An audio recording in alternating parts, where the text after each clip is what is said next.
back to another Rosh Reviews, where today we are in something pretty damn special. This is a 2017 VF SV6. It's got the LFX engine in it, and this one's being supercharged. This has got the Vortech V3 supercharger on it, and what else do you got to say? You know, this is going to be pretty interesting because nothing other than putting on the supercharger, running an exhaust, and tuning it has been done. So it's all stock internals. This thing's going to be interesting.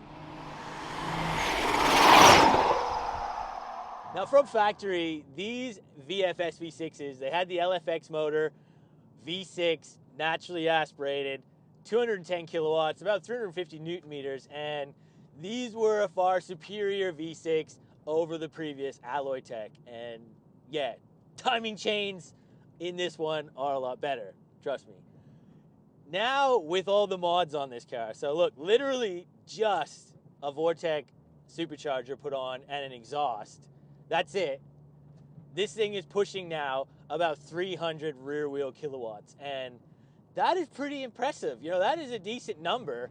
And even when you're talking about like an NA Barra, you know, around that 300 kilowatt range on the rear wheels is what you're going to get out of them when you do one right. So straight away, this thing's doing pretty well.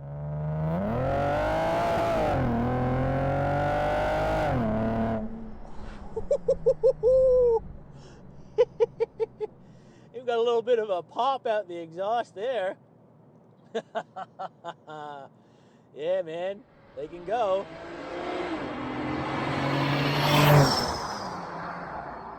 Now look, the price on one of these things used, you know, they've started to come back down. You know, they're around that like 25, 30 grand mark usually. And these are a really nice car. They are. Like, inside, the VF just was on point. You know, Holden really knew what they were doing at the end of their days. And when they came out with a VF, this was a bloody nice car. And when you sit in here, it feels pretty premium.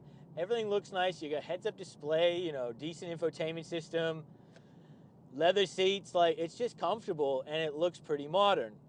Now, what you're looking at to get this supercharger fitted to an SV6, you're going to be running around that 10 grand mark, because just to buy the supercharger kit itself, it's going to be hovering around that 7 grand. Then you got to put it in, you got to tune it. But considering you're making 300 rear wheel kilowatts now, that's a noticeable jump.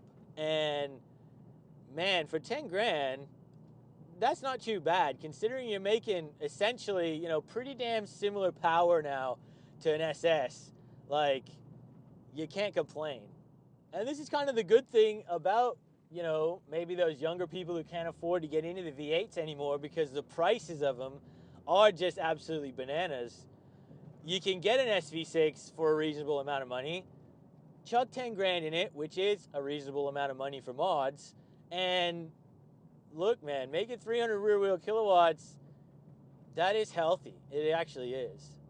Now, this particular one is the automatic, so it's a 6-speed auto. It does have Tiptronic mode, which it is at least in the right configuration. So when it's over to the left, you pull it down to go up a gear, and you push it forward to go down a gear, which is exactly how you should have it in a normal sequential. These gearboxes, they are actually all right. You know, look, I still wouldn't rate them as highly as a ZF, but, you know, even in this car right now, running the power it is, the shifts still feel reasonably quick. It's reasonably smooth as well. And, you know, when you want to flick it over and jump on it a little bit, she still goes. And when you let off, you can really hear that whistle out the supercharger. It's definitely making some noises.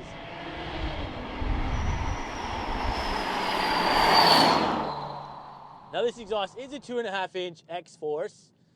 I do quite like X-Force, and, you know, it sounds pretty good for an SV6. Look, it's not a V8. It's not screaming like that. It's not got a big cam in it or anything, you know, but it still makes a noise. And when you really start getting on the RPMs here, you do hear that supercharger whistle a little bit, which is nice. And the way this thing makes its power, it is a little bit unique. You know, you run the gears here, you drop it down, and you can hear that supercharger again kind of whistle. It's really higher up on the RPMs. You kind of want to get it up to about 4,000, and then you can really kind of feel it kick into gear again. So it is a little bit higher up when it's how this thing's been tuned, but man, it's got some kick. And this particular SV6, again, it is just totally stock. So like suspension wise, like it does have aftermarket wheels here, as you can see. So we got the Pro Drags. They are 20-inch. They do look pretty nice. They're a good set of wheels. Other than that, and the exhaust and the supercharger, this is a totally stock VF SV6. And man, they're just a nice car. You know, it's comfortable on the road. Drives pretty well here. You know, the steering, it isn't the heaviest weighted feel, but you know what those front wheels are doing.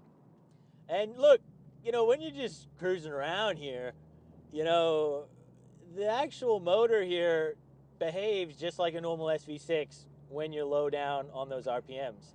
Yeah, it's weird. It's almost like driving a turbo car.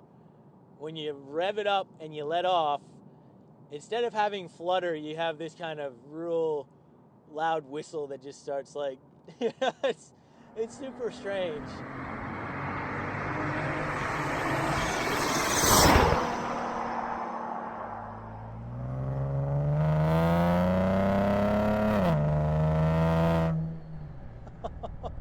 You can really feel this thing kind of lift off, especially in like second and third. It definitely has a pretty good power band there. Wow. Yeah, this thing would definitely surprise a few V8s. You know, if you lined up next to them, yeah, they might be in for a shock. Now, when you do want to start pushing boost in an SV6, the LFX, look, if you're talking an alloy tech, don't even bother. But if you're in the LFX like this one, you know, it's worthwhile to do it. But keep in mind, you know, you're not going to get ridiculous numbers out of this thing unless you want to really do some serious engine work, because leaving it stock like this one is, just with the supercharger strapped on it, the owner is pretty damn close to the max of this car's capabilities, you know, unless he wants to break in there and start upgrading the pistons and the rings and all these things, because these LFX motors, they did just have powdered steel piston rings, and they ain't the strongest. So you're definitely going to be careful how much boost you're running. And this particular one's only running 7 pounds.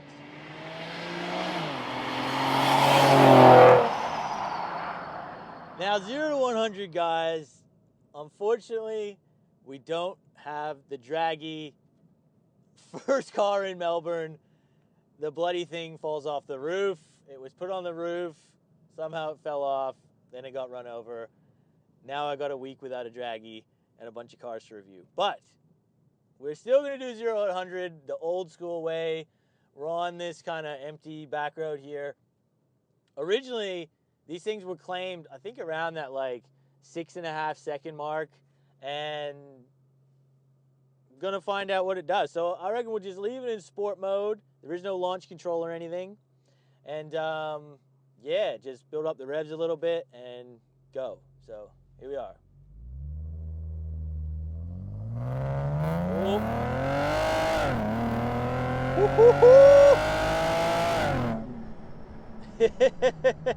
Yeah, it really, it's different, because you think typically of a supercharger of just having like extremely instant like power and torque.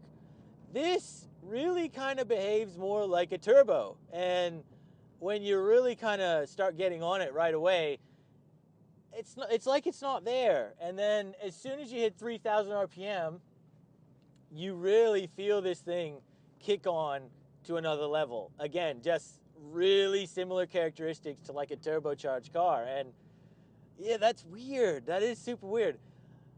Man, that felt quick. I'm not sure what time that is, but we will post it right here, right now. So it felt pretty fast. Now I'm going to finish the video off here today. So a huge thank you to the owner for allowing me to take out his supercharged SV6 VF for you guys to see, because this thing is pretty awesome to check out. And a lot of you guys got some SV6s on the channel, might be thinking of some ideas here, because yeah, You know, it is a bit of money to put into one of these cars, but man, especially in a VF, I think the rewards are definitely there. So I hope you guys did enjoy this video. If you did, make sure you hit that like button. Consider subscribing if you're new here. We'll see you on that next video.